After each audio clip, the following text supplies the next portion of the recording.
Marcelino Cortés, 42 años, topógrafo, natural de La Viana. Su cadáver apareció tirado en una gravera en Almodóvar del Campo, Ciudad Real. Fue el 12 de abril de 2001. Un viaje para disfrutar de la compañía de su familia, del que nunca regresó a Asturias. Aquella Semana Santa fue la última de un profesional de éxito, el hombre clave de una familia que le adoraba. Hombre, pues es lo único que nos queda, nada más que tener un buen abogado como tenemos y esperar que cualquier día pues que salga alguna prueba o algo y que realmente pues eso, demos con los asesinos, que lo que sí que te puedo decir claramente es que son de este pueblo, porque los que mataron a mi hermano y han traído aquí, esto no lo conoce gente de Ciudad Real ni de otros lados, ¿sabes? Lo conoce nada más que gente de este pueblo. Este es un sitio muy escondido del pueblo que nada más que conoce gente de por aquí, y en este caso de Almodóvar del Campo. Y nada más, sí, ¿qué nos queda? Pues eso, recordarlo todas las Semanas Santas, que fue cuando pasó, y ya está, y ofrecer una recompensa por si alguien se digna, que viera algo, se dignara a decir algo. Ya está, ¿qué podemos hacer?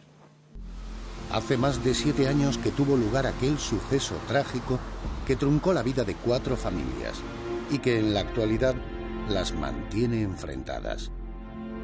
La familia asturiana se quedó sin Marcelino, uno de sus miembros más apreciados.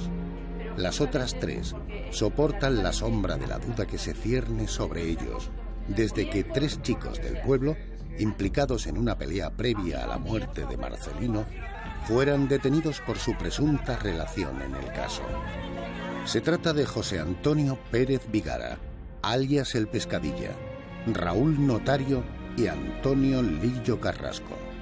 En la actualidad, la justicia no sostiene acusación alguna sobre estos 3 muchachos. Si en un juzgado, cada 3 o 4 meses o cada 5, que hay una juez que lleva el caso, se marcha, se va, viene otro, se va, viene otro, se va, viene otro, se va, y así estamos. Mientras tanto, la familia de Marcelino Cortés ofrece cada año una recompensa a quien pueda aportar algo de luz al caso. Un asunto que permanece en penumbra desde que aquella Semana Santa del año 2001 el topógrafo lavianés fuese brutalmente asesinado. Aquella noche Fernando y Marcelino Cortés deciden salir a tomar unas copas en la bodega que un amigo suyo inauguraba. Son poco más de las 12 de la noche. Es ya jueves 12 de abril, la noche del Jueves Santo. Los 2 hermanos, muy hogareños, no eran habituales de la noche de Almodóvar del Campo. Ajenos al desenlace que tendría aquella jornada, conversan y disfrutan de la mutua compañía. Viven en lugares muy distantes, Asturias y Ciudad Real, y aprovechan para ponerse al día sobre todas las novedades personales y profesionales. Pasadas las 3 de la mañana, Marcelino y Fernando deciden volver a casa. Ninguno de los 2 sospecha que el encuentro con unos chicos que disfrutan de las fiestas en el portal que da acceso a su vivienda va a truncar una noche casi perfecta. A ver si atinamos,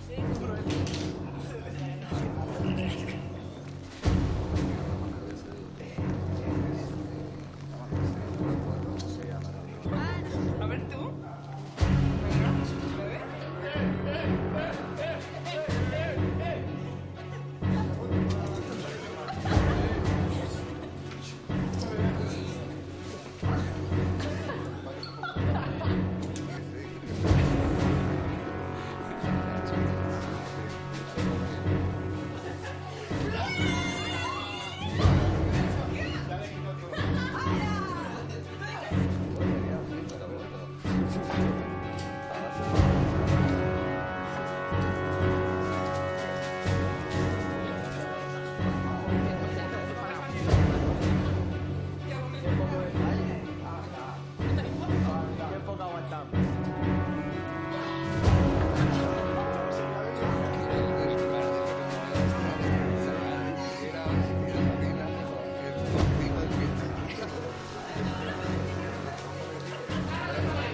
ole y esto. ¿Qué pasa aquí, hombre? A ver, ¿no tenéis otro sitio donde ir?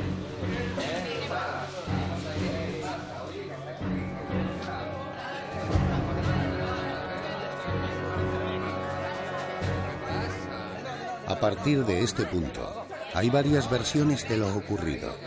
Lo cierto es que los dos asturianos tienen una pelea con el grupo de muchachos que hacen botellón. Uno de los chicos es conocido en el pueblo por su afición a las artes marciales, lo que deja a los hermanos Cortés en una teórica desventaja, unida a la inferioridad numérica. Según testigos presenciales, la disputa concluye con una frase amenazante. Esto no va a quedar así, los vamos a matar. ¡Tío! Como resultado del enfrentamiento, Fernando Cortés sufre una lesión en uno de sus tobillos.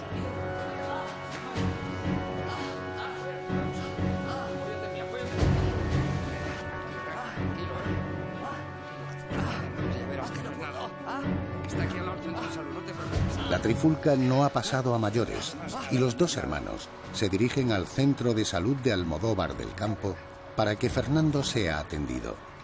Ese fue el último lugar donde vieron a Marcelino Cortés con vida. Aunque un vecino asegura haber visto a Marcelino salir del centro de salud camino de su casa.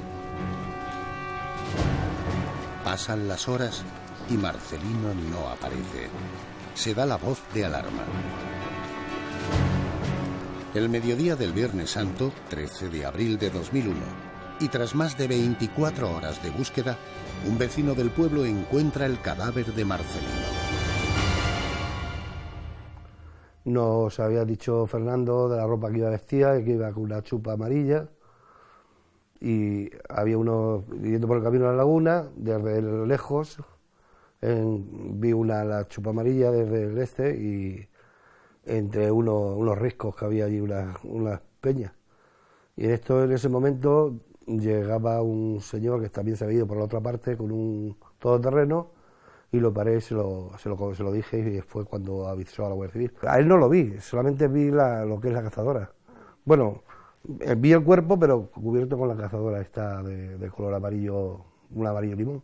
Pues un trago y sobre todo las primeras semanas. Las primeras semanas mal. Luego ya, no sé, las cosas con el tiempo, pues si no la tienes en mente, te se va olvidando, pero las primeras semanas, pues fatal. No, había días que no podía conciliar el sueño dándole vueltas al tema. Fue, como muchas veces ocurre, una mala jugada del destino o la casualidad. Inauguraba la bodega un amigo nuestro y nos dijo, llevaba una semana diciéndonos tenéis que venir, que inauguro tal día y tal, el miércoles santo. Nosotros, pues sí, ya suponíamos que si no íbamos el miércoles santo podríamos ir el jueves, el domingo o el sábado, cualquier día. Pero decidieron Marcelino y Fernando salir a la bodega, tomarse algo y salieron muy tarde de casa, serían las 12 o 12 y algo cuando salieron de casa y a la vuelta cuando volvían a las 2 y algo de la mañana o de madrugada, vamos, pues se encontraron con gente en la puerta de su domicilio de Marcelino y ahí empezó nuestro calvario, nunca mejor dicho. Ocurrió la noche del miércoles santo al jueves santo, a la madrugada. Entonces nosotros estábamos colocando las señales para la procesión y los avisos para retirada de vehículos para la procesión del siguiente día. Estábamos detrás de la iglesia, que se llama Plaza Trinidad, y entonces, hasta ahí poniendo las señales, sentimos un ruido, una discusión, unas voces. Nos acercamos y bajamos con el coche, quizá unos 40 o 50 metros, pues vemos unos chicos peleándose. Entonces lo primero que hicimos fue separarlos. Un poco más allá estaba el hermano de uno de los implicados en esa pelea, que nos demandaba también auxilio, porque según él no se podía levantar. Me acerqué yo concretamente a él, le dije qué era lo que le pasaba, y me dice que uno de los pies que no debía de haberse torcido el tobillo o lo que sea, según dijo él, creo que fue porque se había doblado el tobillo en la acera y el adoquín. que después de separarlo, que no fue una pelea de mucha importancia, llevamos a Marcelino y a Fernando al centro de salud. Y los demás chicos les dijimos que se acercaran a la inspección para tomarles nota, los datos, porque todos eran conocidos aquí de la población, son chicos vecinos de aquí del pueblo, y los llevamos al centro de salud.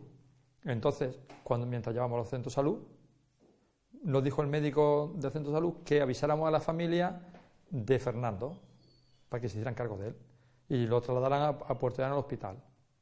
Entonces nosotros abandonamos el centro de salud y nos vinimos a la casa de Fernando y le dijimos a su señora: oye, que la pasaste a tu marido y a tu cuñado Marcelino. Estando hablando con la mujer de Fernando, nos llama el médico de guardia que Marcelino estaba, que subía y bajaba el ascensor y que no hacían carrera de él. Que se había, y luego ya nos dice que se había ido. Bueno, pues nosotros cogimos, lo fuimos enseguida otra vez una vez que se le avisó a la familia, nos volvimos a subir para el centro de salud y allí en el centro de salud ya no estaba, ya nada más que quedaba Fernando. Y entonces nosotros, los otros chicos que estaban aquí en la puerta de la inspección nuestra, le dijimos: oye, ahora los que tengáis lesión vais al centro de salud, claro, para que también los curen. Cuando nosotros llegamos, llegaron los chicos, para que no hubiera enfrentamiento entre las dos familias, porque iban a ir los familiares de Fernando y de Marcelino allí, claro. Pues ¿qué hicimos con los chicos? Los metimos en una habitación aparte, para que no se vieran y no hubiera enfrentamiento. Y prácticamente eso fue lo que pasó, nada más. Ya al rato se lo llevaron para, cuando el médico consideró oportuno, o lo terminó de reconocer, se lo llevaron a Puerto Llano y los chicos, pues una vez que lo reconoció el médico, a uno de ellos, el que decía que también había sufrido algo de lesiones, pues se marcharon de allí y ya nos vinimos todos del centro de salud. Con un asturiano como víctima, se estaba escribiendo una de las páginas más negras de la crónica de sucesos de la comarca de Puerto Llano. Bueno, en aquella época estábamos sobre todo centrados en lo que eran las celebraciones de Semana Santa, procesiones y demás. La inmediatez de la noticia era sobre todo eso, ¿no?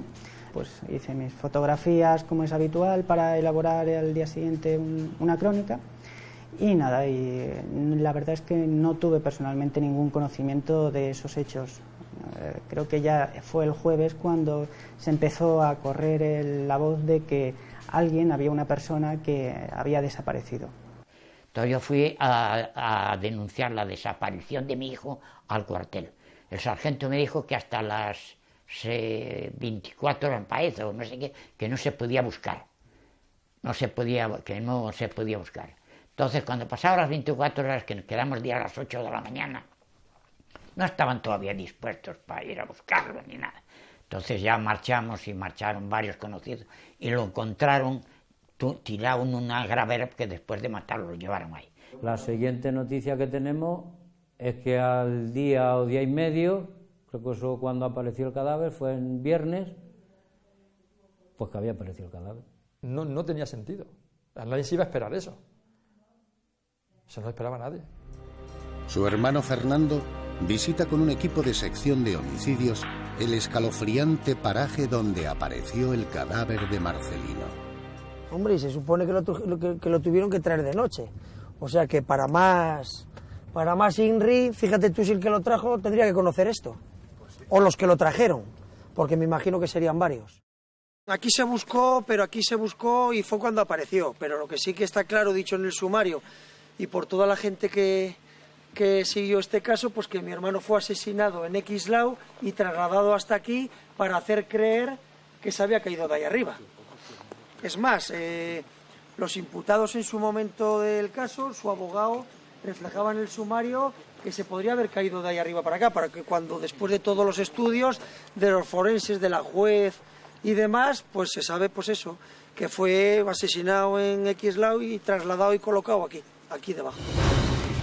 Una muerte dramática, una noticia difícil de creer para quienes querían al topógrafo asturiano. Yo estaba en Puerto Llano y mis padres en Ciudad Real y que no aparece, en Almodóvar, que no aparece. Y claro, como mi hermano era una persona más seria, muy formal, que tenía era los horarios exactos, era muy raro que no aparecía. Algo malo tenía que haber pasado y hasta que se buscó y se encontró que había muerto. Bueno, yo estaba en Madrid en la Semana Santa, estaba pasando la Semana Santa en Madrid, y nos llamó alguien de la Viana, que ahora mismo no recuerdo quién fue, diciendo que Maninca había tenido un accidente. Yo entendí que había sido un accidente de tráfico o algo así, porque 3 o 4 días antes habíamos estado comiendo aquí en Oviedo y él me dijo que iba a pasar la Semana Santa con sus padres y su hermano allí al pueblo. Yo recuerdo aquel día por la mañana, cuando apareció el cadáver de este hombre, pues todo el pueblo se echó a la calle, preguntando qué había sucedido, dónde había aparecido, en qué condiciones estaba, en qué circunstancias, y bueno, pues luego la gente, pues cada uno da su versión correspondiente, ¿no? Incluso sin haber estado quizá en el mismo sitio del suceso, o donde apareció el cadáver, y entonces, por tanto, pues sí, fue, desgraciadamente, entre comillas, la comidilla del pueblo, no se hablaba de otra cosa, y la gente estaba impresionada, efectivamente. Aquello era una Semana Santa. Yo había ido con mi familia a Granada, y él, como casi todas las vacaciones. Desde luego Navidad y Semana Santa y en verano también iba, pero sobre todo en Navidad y Semana Santa iba a pasarla con los padres. Y entonces me suena a mí el teléfono de Manín, que ya existían los móviles. Y, hombre Manín, ¿qué tal? Y resulta que era el hermano, era Fernando. Me llamaba llorando de que entonces que había desaparecido, porque fue el mismo día en que había desaparecido. Pero ¿cómo que desapareció? Que sí, que no sé qué, que tal, que si lo mataron, que si no sé qué. Y bueno, pues imagínate el susto que llevamos. Me pilló en Granada, cogí un coche, yo fui con mi mujer y fuimos allá, y cuando llegamos allí a Almodóvar ya había aparecido, porque él estuvo no sé si 30 o 40 horas sin aparecer. Cuando llegamos ya había aparecido y nada, al funeral, un susto muy grande. Sorprendente, porque ya te digo que él me parecía una persona bastante tranquila, muy tranquila. Además, él allí en el pueblo, igual era la segunda vez que iba, yo no tengo idea de que fuese con demasiada frecuencia allí. Entonces, bueno, parecía todo un poco surrealista, ¿no? Sientes qué sé yo, no sé cómo explicarte, no tiene explicación, porque cuando aprecias a una persona y tal, y se una cosa de estas, pues claro, quédate una cosa nostalgia de él, de cómo era, cómo vivía y tal, y cómo lo mataron miserablemente, a lo mejor, una cosa de estas, que tuvo un final fatal, que no era como para él, ¿entiendes? O sea que, porque vuelvo a repetirlo siempre, era un chaval muy, muy sociable, ya te digo, siempre que estuve con él, muy atentísimo con todo, y con todo el mundo, a todo el mundo saludaba y a todo el mundo. ¿Qué le ocurrió a Marcelino Cortés aquella noche? ¿Con quién se encontró tras salir del centro de salud? ¿Tuvo que ver su muerte con la pelea? Las respuestas solo las conoce su asesino.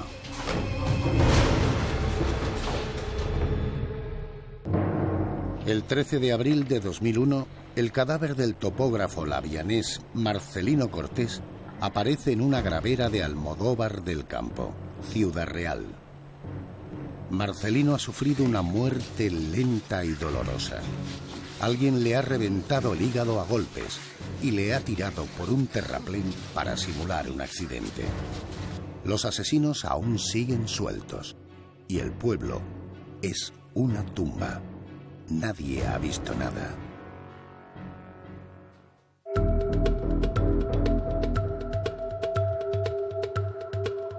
La investigación comienza en ese momento. Se interroga a los 3 chavales que se vieron involucrados en la pelea con los hermanos Cortés. Son José Antonio Pérez Vigara, alias El Pescadilla, Raúl Notario y Antonio Lillo Carrasco. Los 3 son vecinos de Almodóvar del Campo. Que estos hermanos pues habían estado anteriormente en varios locales y bebieron un poquito más de la cuenta y verdaderamente estaban. Mi hijo y los compañeros de mis hijos pues estaban en una peña como estaban todos los años y estaban celebrándolo. Y estos señores pues llegaron, pues la verdad, borrachos. Muy ebrios, porque de hecho, si nos remitimos, él mismo en el juicio dijo su abogado que iba borracho, o sea que estaba borracho. O sea que no es una cosa que la diga yo, que se puede demostrar. A las 4 de la mañana, a 3 y media, 4 de la mañana, pues lo más normal es que más que menos hubiera tomado algo, si fuera cerveza o fuera algo, pero no para decir está borracho, no, tampoco. la hora de salida que tienen los niños del hospital es las 5 de la mañana. Y a las 5:15, 5:10, 5:15, mi hijo me estaba contando los hechos que habían ocurrido. Que se había peleado precisamente, habían tenido una pelea, de que estaban ellos tranquilamente tomando una copa y que llegaron dos borrachos y que se empezaron a meter con ellos, salieron que estaban allí las muchachas se pusieron muy nerviosas y entonces tal, que actuaron tal y que la policía precisamente se lo llevaron. Y digo, entonces yo le pregunté, digo, pues bueno, ¿y qué te han dicho? Pues me ha dicho la policía, dice que vayamos y pongamos mañana en el cuartel de la Guardia Civil, que pongamos una denuncia. Digo, pues no tengas problema, digo, que como yo tengo que madrugar, digo, pues yo voy contigo. Y pusimos la denuncia en el cuartel de la Guardia Civil y se entregaron todas las ropas, todas las pertenencias que llevaban, las entregaron, porque tenían rotas, la camiseta, la chaqueta, todo lo que tenían rotas. Todo lo entregaron al cuartel de la Guardia Civil y pusieron la denuncia. El abogado de la familia Cortés no está de acuerdo con este relato. Los funcionarios policiales les requieren para que aporten, para que presenten las ropas que llevaban en el momento de la pelea. Hay que tener en cuenta que en ese momento todavía ni siquiera se estaba investigando el fallecimiento de Marcelino Cortés. Sin embargo, casualmente, o nosotros queremos decir, o tenemos que decir que creemos que no casualmente, ya parte de esas prendas de vestir, parte de esas ropas han sido lavadas. Porque esos tres inculpados o alguno de esos tres inculpados o quien sea de familiares o amigos de esos tres inculpados lava alguna de las ropas que llevaban estas personas en el momento de producirse la pelea y que por lo tanto presumiblemente llevaron en las horas después de haberse producido la pelea. Estas prendas son remitidas a los laboratorios y los laboratorios concluyen, una vez llevadas a cabo las pruebas correspondientes, que presentan profusas manchas de sangre que se corresponden al ADN del fallecido Marcelino Cortés. Y concluyen tajantemente que las manchas de sangre que obran en esas ropas no son compatibles con la lesión que tenía Marcelino Cortés como consecuencia de esa pelea que había tenido lugar antes de las 4 de la madrugada. Y me quedo sorprendido cuando dicen de que se quedan precisamente detenidos por lesiones, siendo una tontería que por lesiones eso sería una tontería. Concretamos la imputación respecto de estas tres personas, de Raúl Notario González, de José Antonio Pérez Vigara y de Antonio Lillo Carrasco, porque en virtud de lo que ya constan las actuaciones entendemos que existen indicios para pensar que han podido tener una participación directa en el fallecimiento de Marcelino Cortés. Cuando yo fui a denunciar la desaparición de mi hijo, ya había una denuncia allí anterior, y ya habían buscado abogado antes de aparecer mi hijo. Y entonces cuando nosotros estábamos dentro del cuartel, porque a mi hijo, a José, corrieron detrás de él también, porque como les dijo lo que tiene que decir, entonces se fue para el cuartel de la Guardia Civil y fueron todos las familias enteras, hasta hijos pequeños de las familias, para que se metieran con nosotros, para ver si nosotros íbamos a por ellos. Tras estos 7 años, la familia de Marcelino cree que los 3 chicos no tuvieron nada que ver en el asesinato. Los chavales esos en realidad, y luego después del pasar del tiempo y objetivamente nada, analizando bien las cosas, esos chavales no pueden aguantar unos interrogatorios y 3 o 4 días allí sin decir, sin cantar. Lo que quiere decir que los verdaderos culpables, que los tenían al lado porque son familiares de ellos, a eso no les preguntaron ni les hicieron una pregunta. Y esos son los verdaderos culpables. Sí, son familia de ellos, de uno de ellos, y muy allegados. Y esos son los verdaderos culpables, pero que nadie les interrogó ni les investigó, y estaban allí. Y en un coche encontraron pelos de caza, y en la ropa de mi hermano, y uno de ellos es un furtivo. Y a esa gente nadie. ¿Por qué? Porque la policía y la Guardia Civil de los pueblos no está preparada. Verdaderamente nos enteramos luego después al tercer día de lo que pasaron los chavales. Los chavales estaban uno en cada apartamento. Por cierto, no le dieron de comer, que al día siguiente tuve que ir yo, que se me caían las lágrimas de verlos precisamente apartes, y que no le habían eso. Y sí, no le pegaron eso, pero sí psicológicamente los fundieron, porque no se le puede pegar golpe. Cambiaron, cada 15 minutos los cambiaban, pegándole golpes, diciéndole tal firma que tú te has sido tal que ya ha confesado a tu compañero, tratándolo de engañar y tal, y gracias a Dios, como la verdad siempre prevalece ante todo, gracias a Dios que no eso.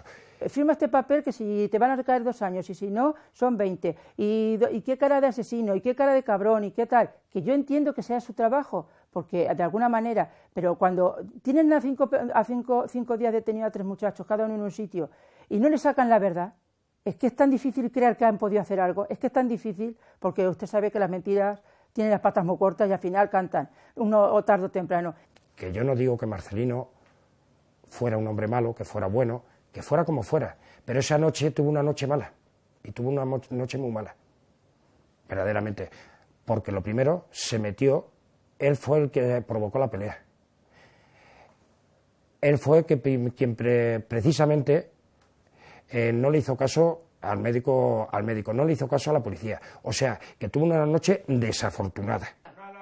Las familias de los 3 chicos creen que han sido utilizados ante la falta de información sobre los verdaderos culpables. Que no hay ni una prueba. Que aquí había que buscar un culpable, fuese quien fuese y rodear a quien fuera. La cosa es que el crimen se había resuelto, metíamos a los muchachos en la cárcel y eso así no vale, así no es, porque ya le digo que yo esa madre la entiendo, pero yo no iba a llevar a mi hijo a la cárcel para quitarle a ella la pena, como ella debe de comprender. En su momento estuvieron unos años ahí unas personas imputadas y sí, de vez en cuando pues todavía me sigo viendo con ellos, por desgracia, y bueno, pues sí, se te revuelve el cuerpo cuando en su momento pues fueron los únicos imputados y sospechosos que hubo en el caso. Cuando la justicia le ha dicho, oiga, que no hemos encontrado absolutamente nada en esto, que no hemos encontrado absolutamente, ¿por qué siguen el acoso?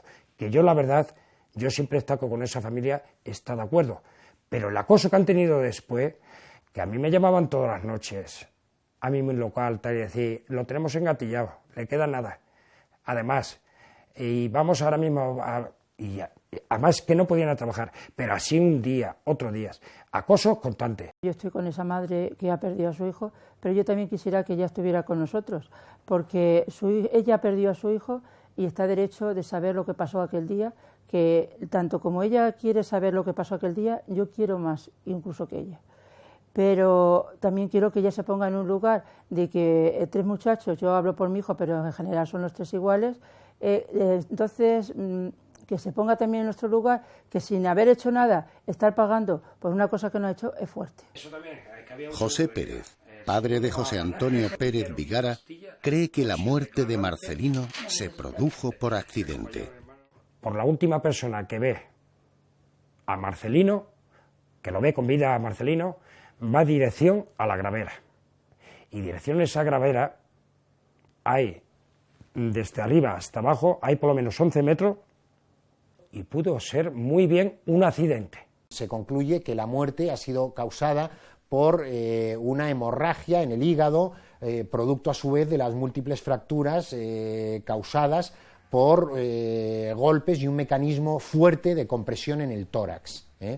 Y que luego además presenta otras lesiones causadas con posterioridad a su fallecimiento, es decir, en la cabeza. Esto es simular que Marcelino Cortés se había caído por un barranco, en el lugar en el que efectivamente el cuerpo fue trasladado.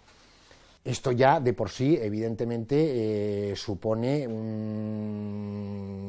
unas conclusiones que llaman poderosamente la atención y que desde luego concluyen que la muerte de Marcelino Cortés es de etiología homicida, es decir, la causa de la muerte fue un homicidio o un asesinato. Y que además el cuerpo de Marcelino Cortés fue llevado de un lugar a otro y por lo tanto permaneció oculto en algún sitio desde el momento en que se produjo la muerte, que fue en la madrugada del 12 de abril, hasta el momento en que es encontrado el cuerpo en la mañana del 13 de abril del año 2001. Uno de los argumentos principales de la acusación particular son los informes forenses sobre los jóvenes que tuvieron la pelea de la noche del miércoles con los hermanos Cortés. En el momento en que son vistos en el centro de salud, estos 3 inculpados no presentan una serie de lesiones que presentan con posterioridad y que son apreciadas por los médicos forenses. ¿Qué lesiones son estas? Pues en primer lugar son lesiones en las rodillas, 2 de ellos presentan unas lesiones en las rodillas que los médicos forenses señalan que son compatibles con o bien haber permanecido mucho tiempo de rodillas o con haber ejercido una fuerza con esas rodillas. Es decir, son unas lesiones que tienen difícil explicación y que cuando ellos son preguntados por la causa o motivo de esas lesiones, pues no pueden dar una explicación mínimamente lógica a juicio de los médicos forenses, y así lo hacen constar en ese informe de fecha 11 de junio del año 2002. Por otro lado, otro de los inculpados presenta unas lesiones en los puños de ambas manos compatibles con haber golpeado fuertemente a algo o a alguien, y tampoco puede dar una explicación razonable, lógica, de esas lesiones que presenta. Porque las 14 horas que nosotros pasamos en el juzgado, los chicos estuvieron 5 días detenidos. Yo no tengo nada que ocultar, efectivamente estuvieron 5 días detenidos, porque normalmente son 72 horas, pero la justicia pidió un aplazamiento porque como estábamos en Semana Santa no le había dado tiempo a aclarar bien los hechos, y bueno, pues estuvieron 5 días detenidos, después salieron bajo una fianza, la fianza ha sido devuelta, los cargos han sido quitados y todo, pero los 3 años y medio que hemos pasado yo no se los desearía a nadie se los desearía. Al final se llegó a un proceso judicial en el que no hubo pruebas fehacientes de que esto hubiera sido así, ¿no? De que estos jóvenes que habían estado participando en la pelea pues fueran los causantes de la muerte de Marcelino. Algunos expertos consideran factible que el asesino o asesinos tuvieran conocimientos de artes marciales, dada la precisión y la contundencia empleadas.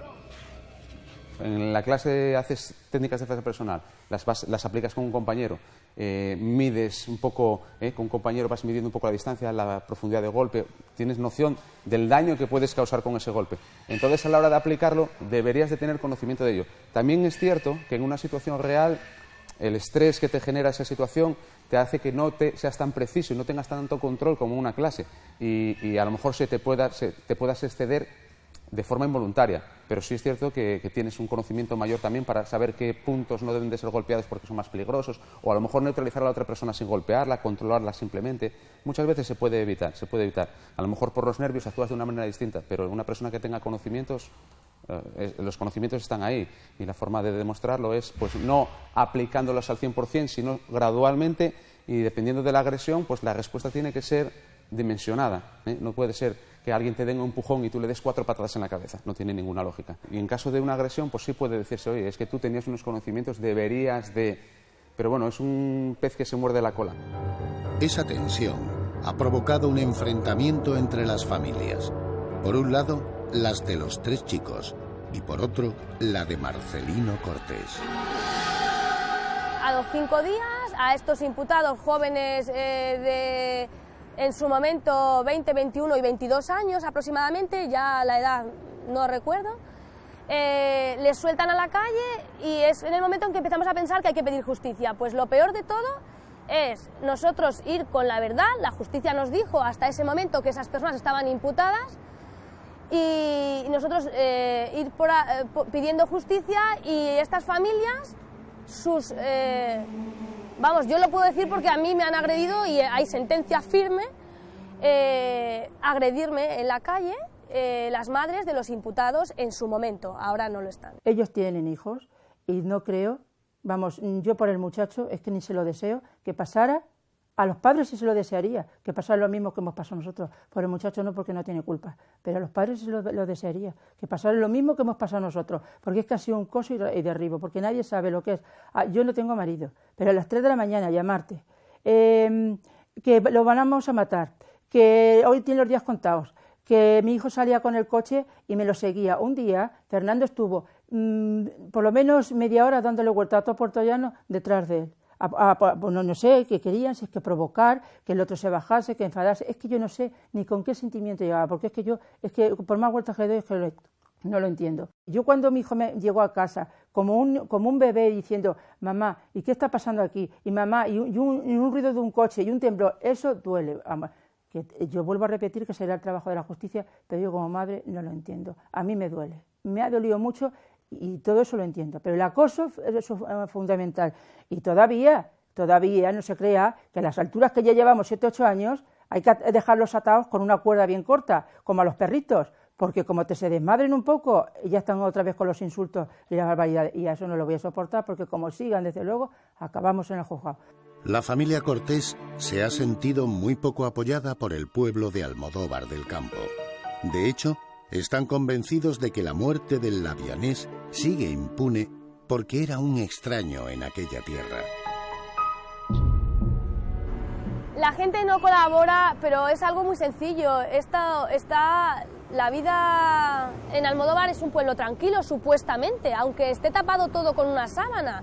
Pero la gente quiere vivir tranquila y la forma de vivir tranquila es no metiéndote en problemas.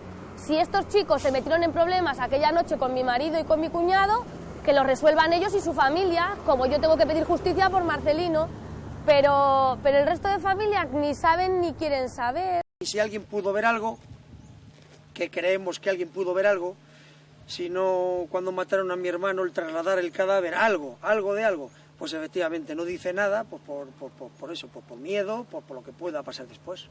Sabemos muchas cosas sabemos de comentarios, entiéndeme, que en el pueblo son todos unidos, son todos familiares, en el pueblo donde ocurrió eso, y claro, allí se taparon todos unos a otros, entiéndeme, como Fuentovejuna, igual, todos a una.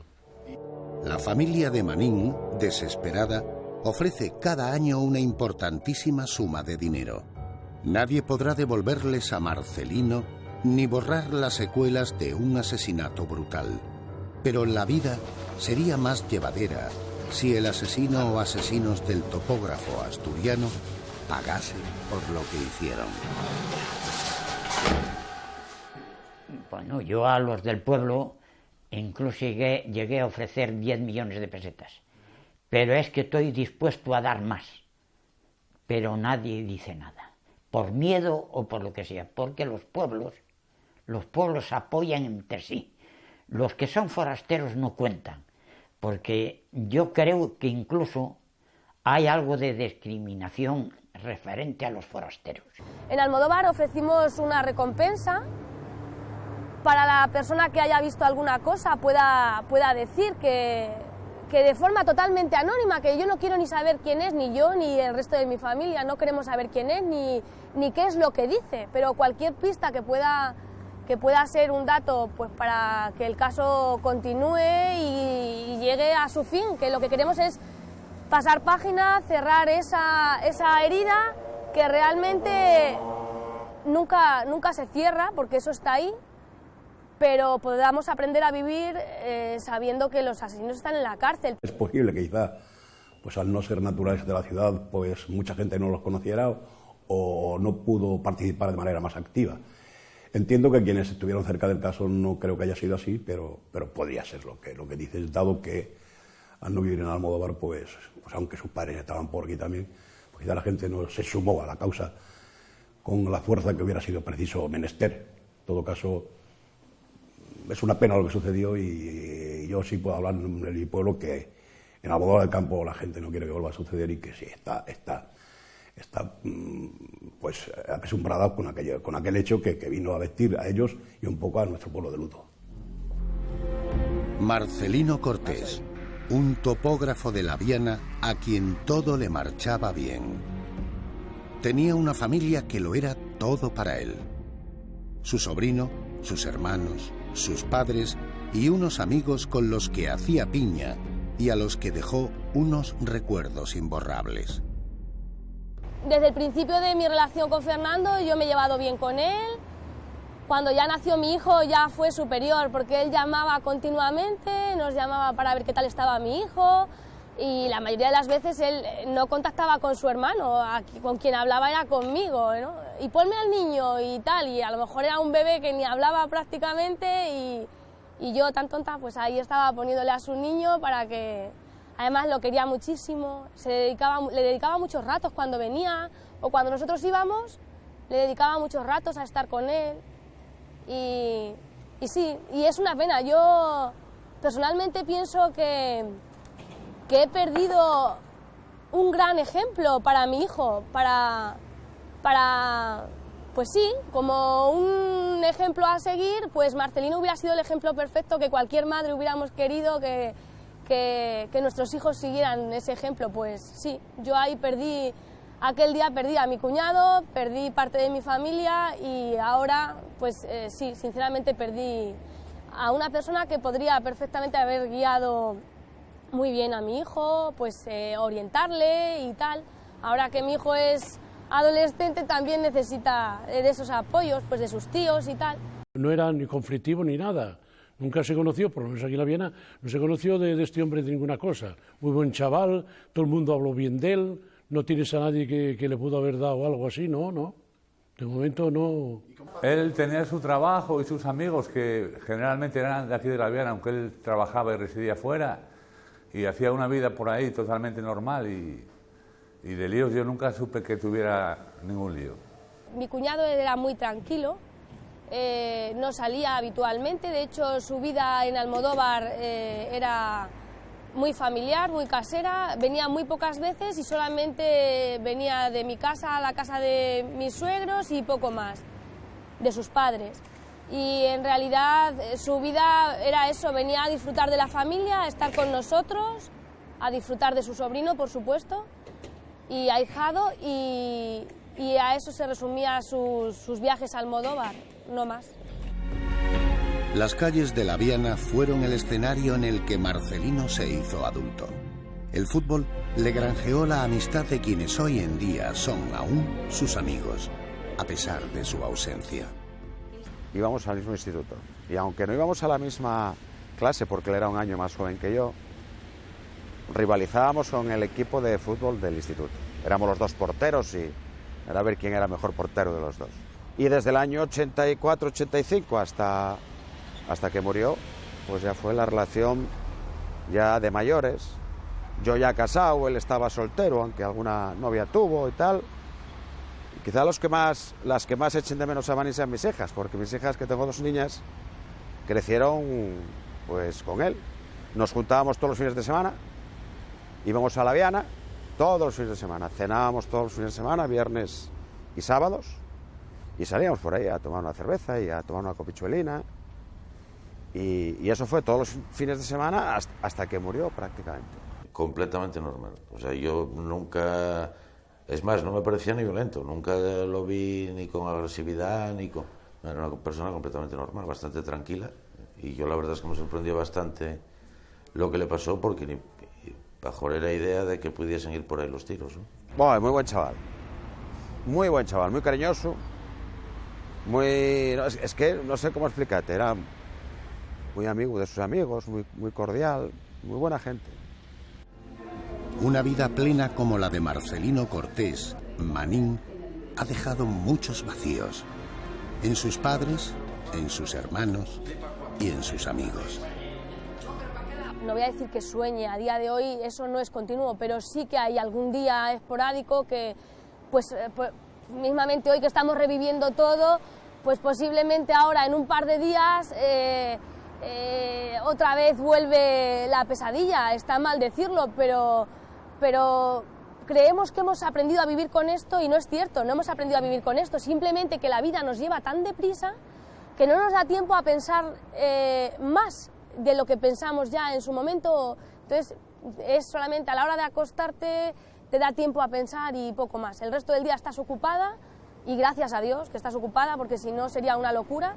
Qué duda cabe que la consecuencia o la conclusión de todo esto pues es el que uno depende mucho de qué juez de instructor es el que lleve el asunto, qué interés se tome el fiscal que lleve el asunto y qué interés se tomen también pues los magistrados que vean un asunto, el médico forense que intervenga, el abogado que intervenga, el fiscal que intervenga, etcétera. Es decir, indudablemente pues la confianza no anulada, pero sí afectada. En mi caso, mira, yo ahora estoy hablando con vosotros pues por mi hermano, pero es que es como si no existiese, porque no confío en nada, se ha perdido la confianza total. El mayor vacío que ha dejado este brutal asesinato ha sido en la justicia.